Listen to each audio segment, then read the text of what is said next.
Okay, recording in progress.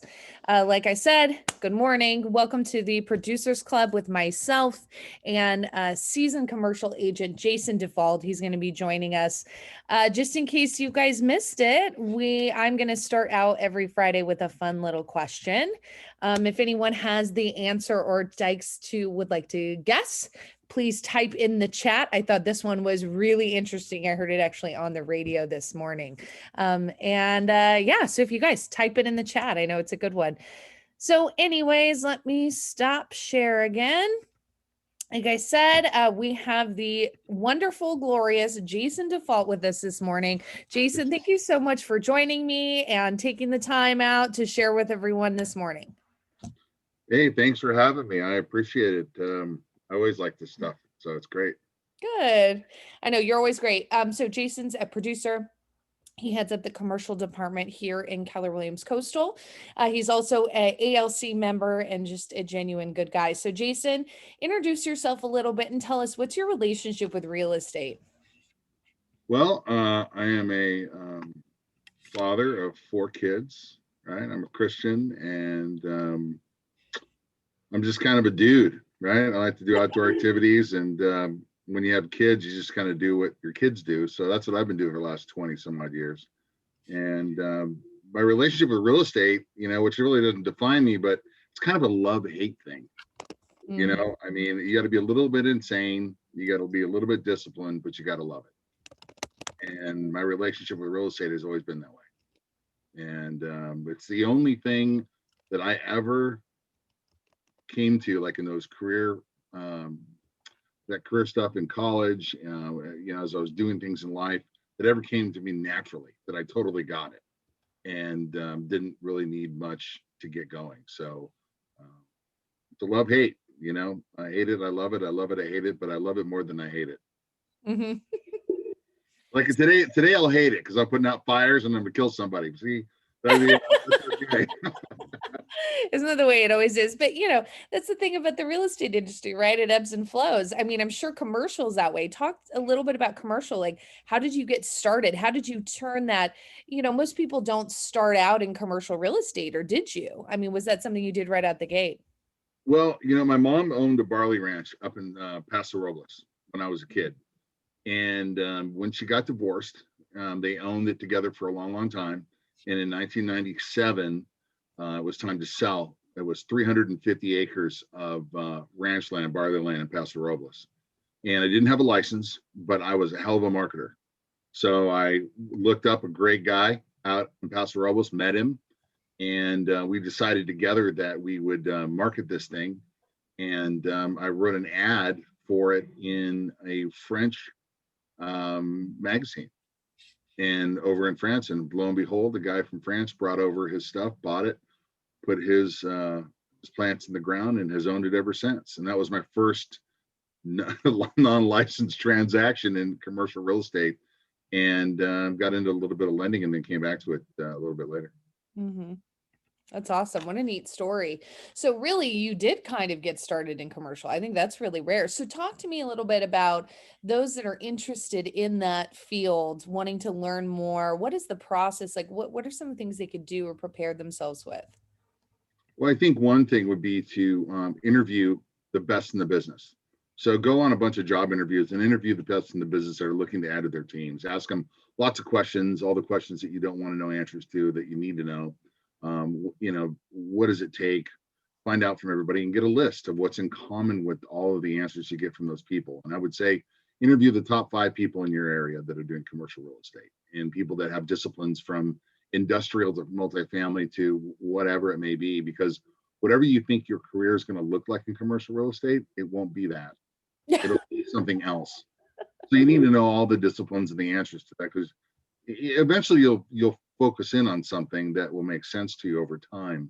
But this commercial real estate will come at you, and it'll come at you differently than probably you could design on paper. I think that's the way it is with all real estate, don't you? We all For come sure. in saying, yeah, we all come in saying, this is going to be our niche, or this is where we're going to work. And really we go where the business takes us. I don't think commercial is any different, right? So like, what No. are some of the things that you do and encounter in that commercial? I mean, what are some of the clients and things that you encounter? Well, I get a lot of my stuff from referral. We spend a lot of time in residential talking about referrals and how to get them. And I applied that same technique to commercial. So I get a lot of referrals from other agents. I get them from other people that I know, business owners. But that's my niche with referrals. And it's been a very, very good to me so far. And what I find is that people are always looking for a solution. I think a lot of times we spend time trying to be the listing agent, trying to be the agent, trying to be the broker, trying to be when you should be asking, how can I help you and what problems you need to solve? And I found that those questions lent themselves to, hey, could you help someone that has a business opportunity? Or, looking to get into this and could you find me something? Those types of answers are the ones that I'm looking for them and bringing value to the table with referrals. I mean, we do a lot of time campaigning towards specific areas. We take block by block multifamily, for example, and we call and get to know every seller on each block in certain areas that we know there's going to be some opportunity for turnover in trades. But the business isn't coming from there all the time.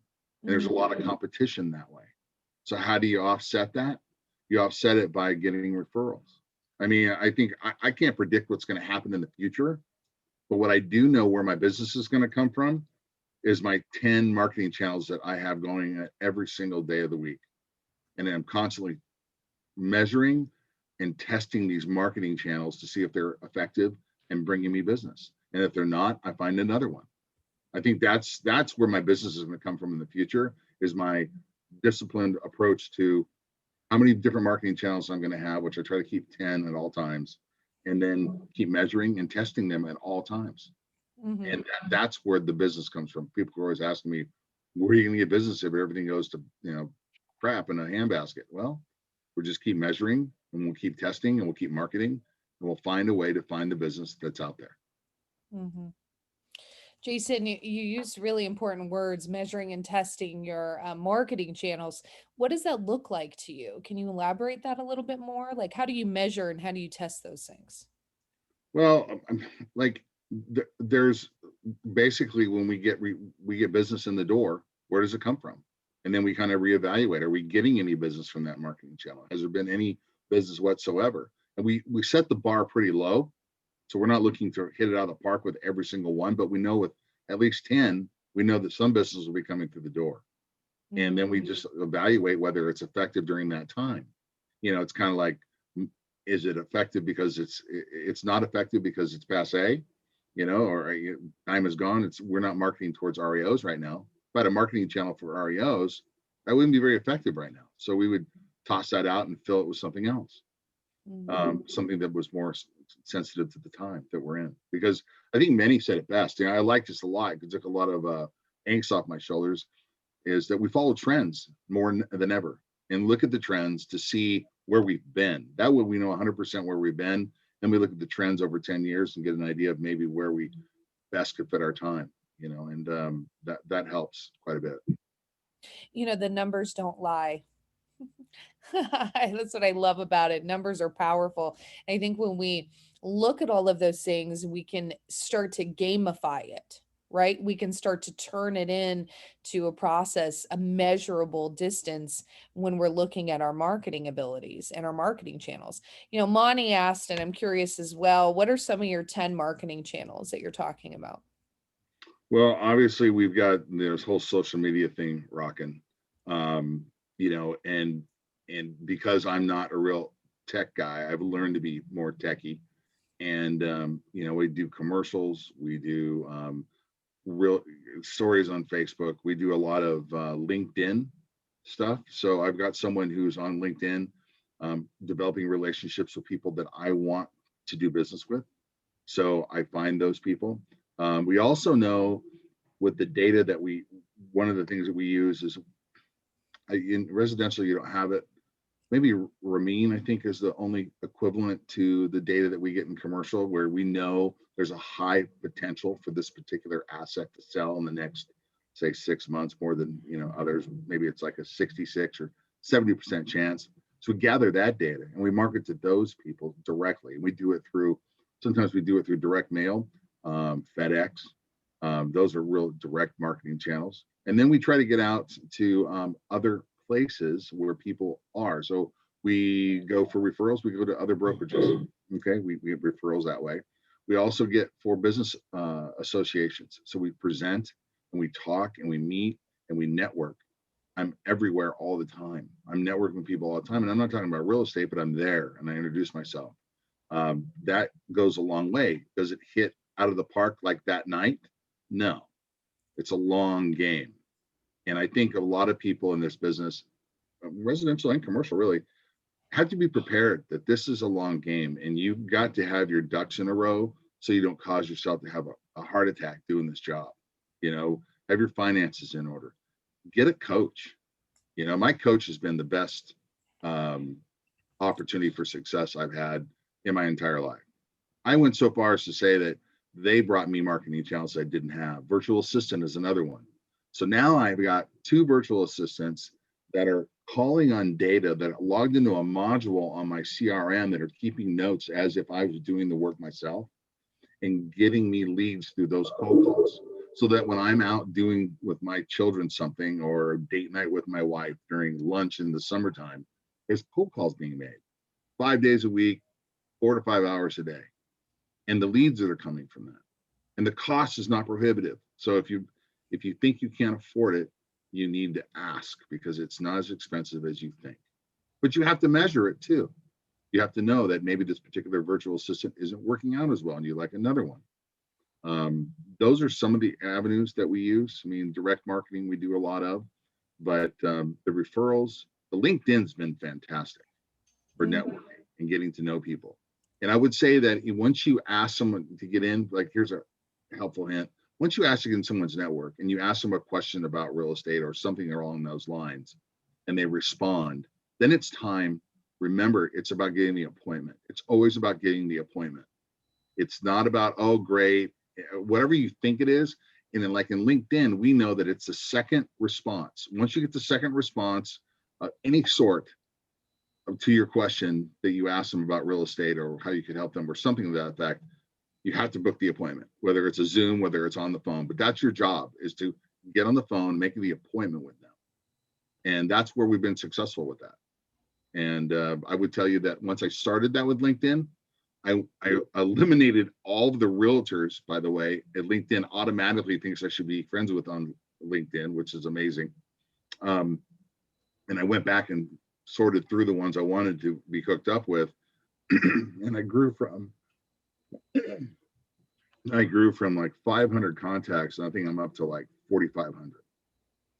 And they're all people that potentially I could help in the next 2 to 5 years. I love that. Thanks, Jason. So what do you think is one of the most important things that you've learned over your career and experience in regards to real estate mindset, etc.?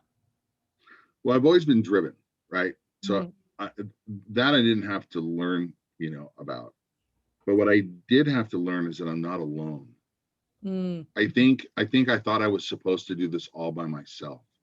And once I started to lean on the people I trusted, like the people in our office and the people around me, getting a coach, my business began to grow. And it began to, what we call in the coaching business, vibrate on a different level. And, my coach always says, you're starting to vibrate on a different level, you're attracting business. And I think that was the number one thing that I learned about this business, is you're not alone and you need to ask for help from anybody that you feel like could bring you some value, or you're referred to. And I think that the commitment to yourself in this business, your family and yourself, is the most important. So if you feel like firing a client for a lot of reasons, it's okay. If you're firing a client, first of all, that means you're committed to yourself, your success, and your team, right? And your team could be just your family and you, for that matter. But I think the most important part is we're not supposed to do this alone, period.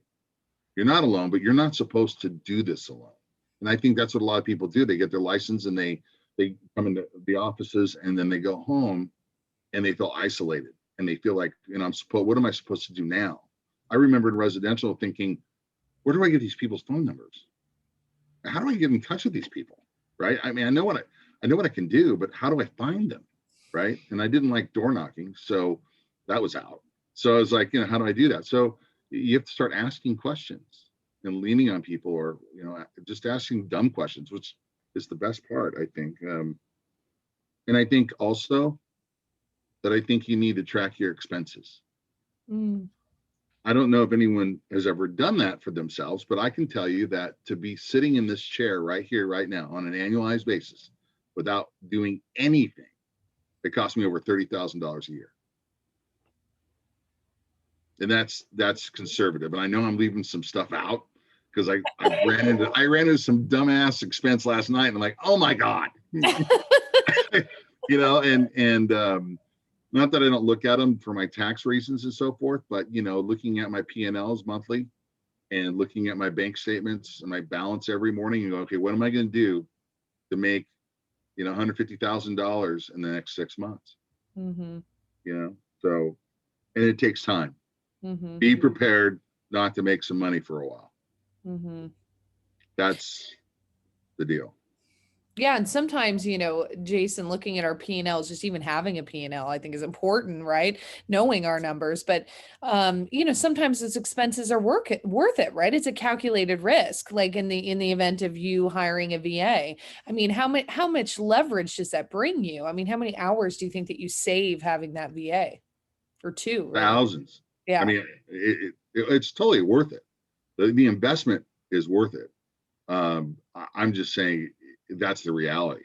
Mm-hmm. And if you, like, the average person, we were doing this last night, average person's gotten anywhere from $25,000 to $35,000 in credit card limits on a credit card, a big credit card, or American Express, or what have you. And if you think you're going to charge the first year and not make any money, and then have this giant bill at the end of the year, and that's your plan, you got to rethink that. Mm-hmm. Right. So I think, it's definitely worth the investment. You just need to know what it's going to really cost. So you get an idea. Now, mind you, if I had known about this when I first started in real estate, I may have not done it. So, being blind to it may have been just a gift, but I mean, it's the reality of it. And you have to know what you're doing, especially if you've got family and obligations, but it's worth every penny if you put your heart and soul into it. Mm-hmm. I love that. Monty asked, how do you find a good commercial real estate coach? So here's what I'm going to tell you about coaching. So there's two types of coaching that you need. You need, I've got a life coach too, but that's a different topic, different time. But I've got a coach that's not a real estate coach. He's a business coach. Because I felt like I'd been with a lot of real estate coaches, and I've been coached in real estate. That's not what I needed. So before you ask about which kind of coach you need to find out what you need. So you sit down with maybe someone like myself, or the broker, or another, like I said, interview some people that are hiring for commercial, and you'll find out exactly what you don't know. Then you'll know what kind of coaching that you'll need. Because, I look at, like, Tiger Woods. If you look at Tiger Woods over the years, he's got different coaches at different times. That's not because he's an asshole. It's because he has different needs at different times. Mm-hmm. And you have to adjust your coaching based upon the needs you have at that time. And that's going to change over the life of your career. So before you go to just one particular coach, interview some people. That's the best way to find out. Interview some people that are looking to hire in commercial, and then find out what you don't know. And then that'll lead you to, okay, there's a couple coaches out there that we could recommend you to for sure. And then what ones that meet your budget and so forth. So. Mm-hmm. Wonderful. Thanks, Jason. So Jason, if you had to, the world ended, you had to start your business over today from square one, what do you think you would do? Where would you start? Well, knowing what I know now. Yeah. I would evaluate what needs are out there. Where the transactions are going to come from, what's going on. I mean, you have to keep track of that stuff, because it's going to change, right? where money's being spent, how it's being spent, who's spending it. So I would gather that data first. And now that would lead me to where I needed to market my services best. Because I think what a lot of times we think, I've got the card, the license plate, the shoes. Let's see, I got the car. Yep, I'm a realtor, and that'll work. And really, that just doesn't fit the bill. So you've got to find out where the business is and what they need, and then find a solution and find your value. Can I give an example of that? Yeah, absolutely. So in commercial right now, just probably residential too, it's really easy to find some buyers with some cash, right? In fact, you can throw a $70 million portfolio out there and it's gonna be competitive. Yeah, I mean, you're gonna get some really good pricing out of that. So the value there, obviously is in the pitch and all that. But what's the real value in the business right now? The value in the business right now has to do with taxes. Nope, sorry, hang on. I don't know who's. Has to do with taxes and trades and exchanging property. So what do? We were introduced through our commercial team to a person in a group that does some aggressive tax strategies. We have become large relationships with some of these DSTs, and we're finding a solution for people that are coming along $30 to $40 million in gain and have nowhere to put it. There are alternatives, and we can sit these people down and we pitch our listing agreements based upon that value. Hey, if you're looking to a place to put your money in lieu of a 1031 exchange, we've got about 5 or 6 choices with the top professionals in the United States. That's the kind of network we have. List with me, and we'll get that done for you. That's a value proposition to somebody. That's what makes me different than everybody else you come across, because I can explain to people what those 5 choices are. I won't give them tax advice, but I can explain to them what they are and how they could benefit from them and the risk involved, except, I don't make any determination on tax advice like that. But that's what brings value to the market right now. Where are you going to put your money? Guy's 85 years old. He's selling $150 million in real estate. Oh my gosh, what am I going to do with that money? I don't know. Well, you need some help. And that takes a long time to get their trust. But that's the kind of value we bring to the table. And those are the discussions we're having. We're not discussing, well, we can market your, 170,000 square foot apartment complex and put it on a really cool piece of paper and get it out to great people. And well, boy, that doesn't bring any value. I could be anybody through the door. But my ability to bring them choices in lieu of a 1031 exchange, tell me more. So Jason, last question for me, and then we're going to open it up for everyone to ask our questions to Jason.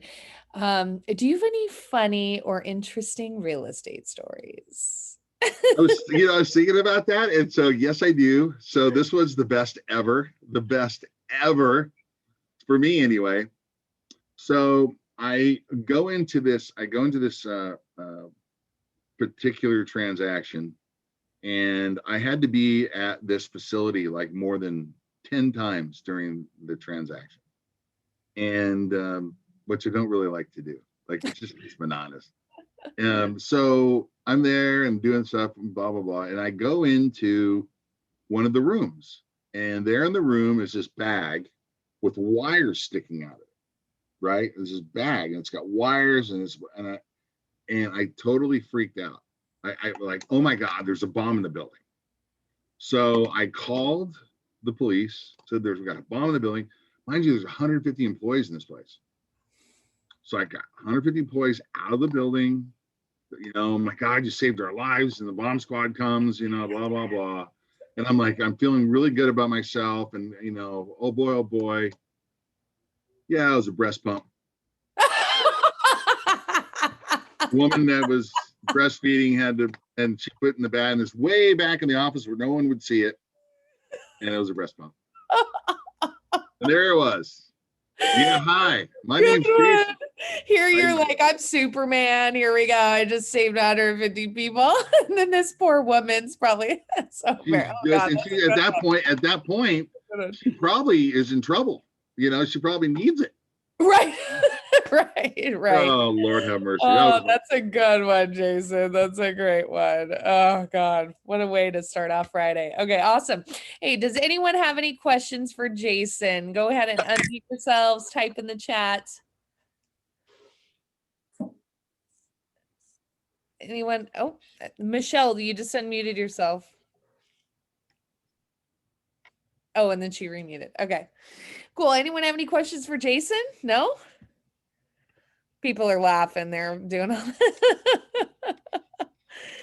Oh, that was a good one. Yeah, Monty says, are you coaching anyone now? I mean, I would, what do you think the answer? I'm open to coaching. I'm open Yeah, to absolutely. coaching anybody at Yeah, any you time. do. I think you do coach people now. I do. You have a fairly big team. Yeah. Mhm. Team of how many people are on your team? We have 5. 5. Yeah. Awesome. Cool. Okay. Well, if no one has any questions, thank you, Jason. I know, Thank I don't you. know if you guys missed it at the beginning. I did pop something up. Jason, I think you get a kick out of this. So I asked a question this morning. I actually heard this I was listening to KOST, Los Angeles, and they asked this question. I thought this one was really interesting. So just in case anyone wants to take a stab at it, over half of Americans have a problem with this person in our lives. I thought this was really interesting. Guess who it is? Mother-in-law? No, that was a good one. That was a really good one. That was my first guess. Second was mother. Third one was boss. Maybe that's because I am the boss and I figure half of everyone has a problem, but no, actually, it's our neighbors. Our neighbors. Over half of Americans have a problem with our neighbors. So I thought this was really interesting and very relevant to real estate. And I wanted to share that with you guys. Talk about a Facebook post that you can make right now. You can almost make a flyer about that, right? Sick of your neighbors. Let's move you into that other category that's not upset about their neighbors. Nice. What a good reason to sell, right? Over half of them, right? So anyways, I thought it was a good one. So you guys have a good Friday. Jason, thank you so much for joining me. You're always fun and a great energy, and I appreciate you. Thank you. Yeah, for sure. So you guys have a good Friday. Make this weekend count. Reach out to your leadership. We're here to help and support you. If you guys need ideas, generate business, coaching, or any of the things that Jason said this morning, I can help decipher them for you. Okay? Have a good Friday, guys. Thank you. Mm-hmm.